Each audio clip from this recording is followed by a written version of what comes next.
Imagine you're trapped inside a sunken ship at the very bottom of the Atlantic Ocean. It is pitch black. Freezing, ice-cold water has risen all the way up to your chin. You are completely alone, and the rest of the world thinks you died a long time ago. For 60 long hours, a man named Harrison Okene endured this living hell. This isn't just a story. It is an unbelievable true event from his life. Today, we will hear the story of the man who quite literally returned from the jaws of death. The incident began on May 26, 2013, off the coast of Nigeria. A powerful tugboat called the Jascon-4 was working to stabilize a massive oil tanker in the sea. That day, the ocean was incredibly violent. Mountainous waves were crashing against the ship, and the roar of the wind was terrifying. The ship's cook, Harrison Okene, had woken up very early that morning.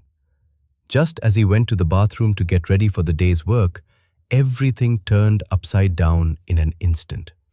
A monstrous wave hit the ship with such force that the heavy cables attached to the oil tanker snapped like twigs. In the blink of an eye, the massive vessel capsized in the middle of the sea. Think about that horrific moment for a second. Every light went out in an instant. There wasn't even enough time for a distress signal to ring. All that could be heard was the deafening roar of water and the bone-chilling sound of a massive iron structure being crushed and twisted. Harrison was tossed around inside the bathroom. As the ship rapidly sank toward the bottom of the ocean, Harrison watched in horror as his colleagues were swept away by the rushing torrents.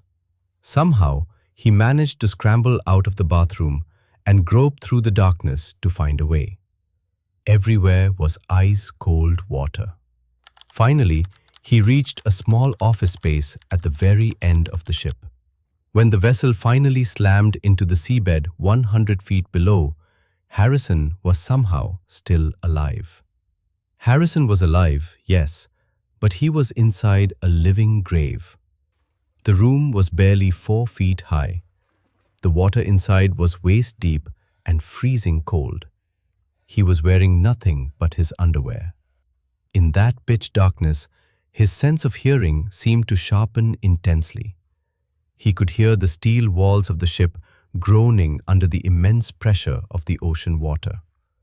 And within that darkness, he heard even more terrifying sounds.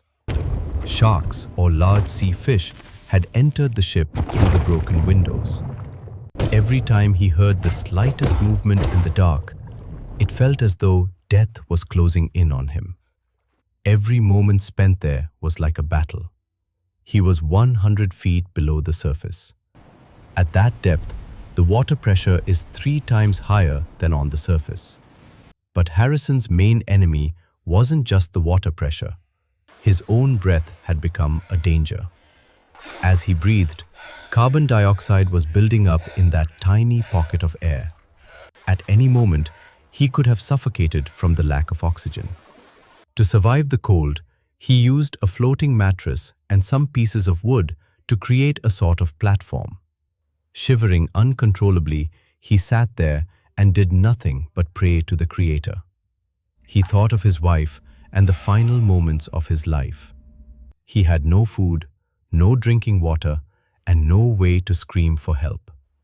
He was a living soul imprisoned in a steel vault. A day passed like this, then a second day. Everything around him was deathly silent. That silence felt loud enough to burst his eardrums. Harrison knew he might never see sunlight again. His body's strength was fading away. But on the third day, a miracle happened. Suddenly, he heard a very faint mechanical sound. Then, a thin beam of light pierced through the darkness and hit his eyes. A team of South African divers had been sent to the sunken ship. They hadn't come to rescue anyone. They were there to recover dead bodies. As diver Nico van Heerden swam through the dark corridor, his helmet camera was capturing everything. Suddenly, he saw a hand floating in the water. Thinking it was just another corpse, he reached out to grab it. At that exact moment, the hand firmly gripped the diver's hand. The diver screamed in shock and terror. His heart felt like it stopped for a second.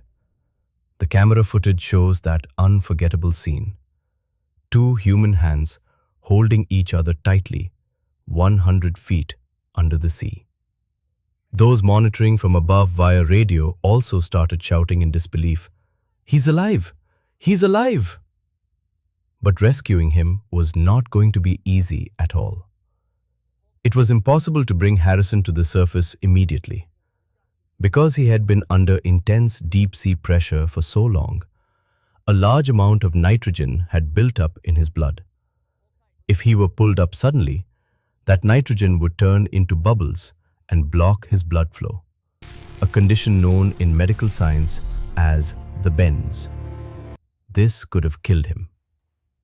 The divers carefully placed a diving helmet on him. Even though he didn't know how to swim, they guided him through the water into a diving bell. After that, he was kept in a special pressure chamber for another 2 days, so the pressure on his body could be gradually lowered back to normal. Finally, when he opened the chamber door and stepped out, it was an incredible victory. Of the 12 people on that ship, only Harrison Okene returned alive. He spent 60 hours in that freezing, dark grave. His survival was an ultimate example of human willpower. Later, Harrison returned to the sea, but not as a cook. Instead, as a professional diver. He conquered his greatest fear. Harrison Okene's story teaches us that even when all hope seems lost, we must never give up.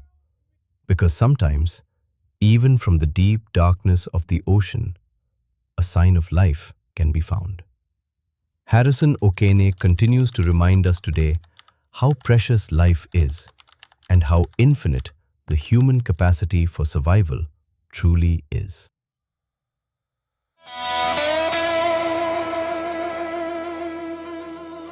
Almost gone.